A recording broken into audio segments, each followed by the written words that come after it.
The false claim in the Quran I like best is that the sun sets in a murky spring. In Surah 18 we read, "And they questioned thee about Dul Qarain, say, I shall recite unto you a remembrance of him. Truly, we established him in the land and gave him the means to all things.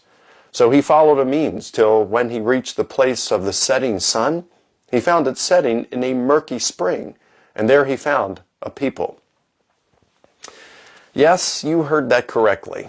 The Quran says the sun sets in a murky spring. Now, a number of Muslim scholars have tried to explain Muhammad's embarrassing claim by interpreting the verse to mean that this is the appearance of a sunset over the sea. However, a hadith tells us Muhammad meant this in a literal sense. Sunan Abu Dawud 3991. Abu Dar said, "I was sitting behind the apostle of Allah who was riding a donkey while the sun was setting. He asked, 'Do you know where this sets?' I replied, 'Allah and his apostle know best.' He said, 'It sets in a spring of warm water.'" This hadith is classified as sahih or sound, meaning that the Muslims who passed on this tradition were deemed trustworthy and reliable. Therefore, despite its embarrassing nature, it cannot simply be dismissed as a weak or fabricated story. It appears that Muhammad actually thought the sun sets in a spring of muddy water and that people lived there. Since the creator of the universe would not have made such a mistake, we can know God was not the author of these verses in the Quran. In fact, when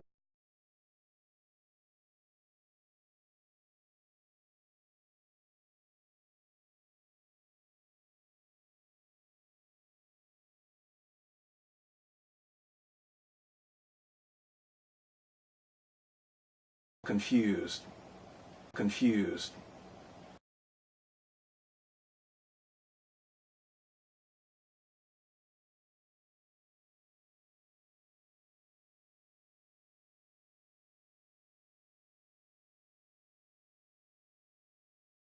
Muhammad tells one of his companions about the sun.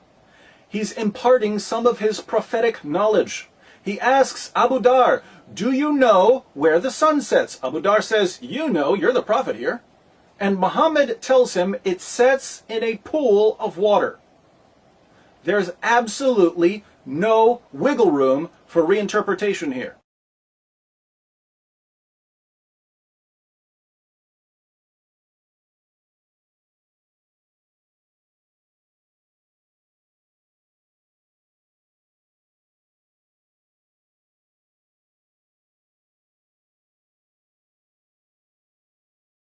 Thank you.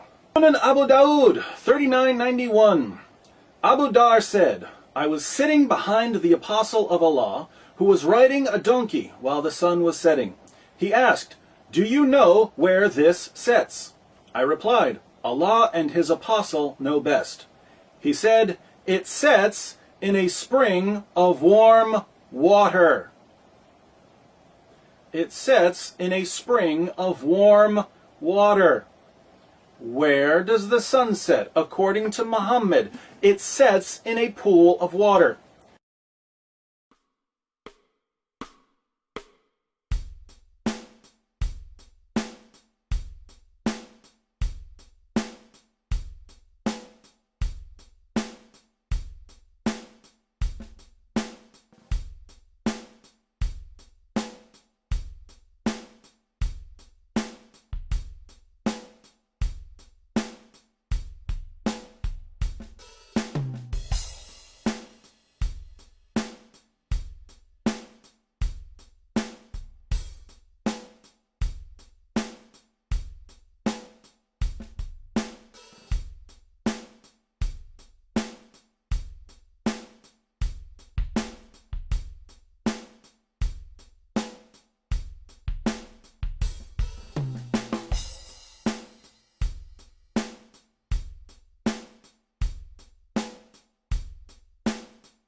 the question of the sun.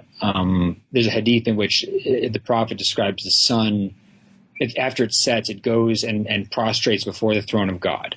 And this, of course, in the early 20th century caused all this anxiety. Yet you look at I give examples of lots of pre-modern Muslim scholars who they all knew the hadith wasn't literally true. They knew that the sun didn't literally go and prostrate before the throne of God, because they know that the sun is always up, because they knew about prayer times. They knew if you went really far north, the sun was always up, and they knew that at different places the sun was rising, setting at different times. So it was always figurative. And yet, when it comes time to this confrontation with European modernity, this becomes a big crisis. And there's the tradition is forgotten, and it's overwhelmed by this sense of crisis and inferiority.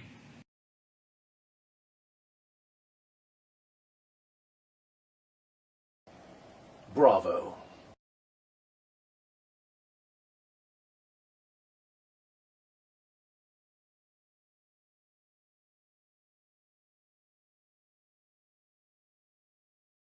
The third criterion is that the book should not have a failed prophecy. Deuteronomy 18:22 says that if a prophet speaks something and it doesn't happen, don't listen to him.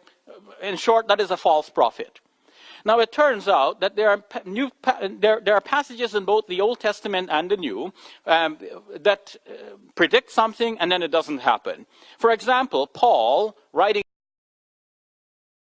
in 1 Thessalonians chapter 4, verse 17, speaks of Jesus coming back in Paul's own lifetime, so that he is included among the we who would be taken up into heaven when Jesus returns. And of course, this did not happen. It is a failed prophecy, and on this criterion, the Bible fails.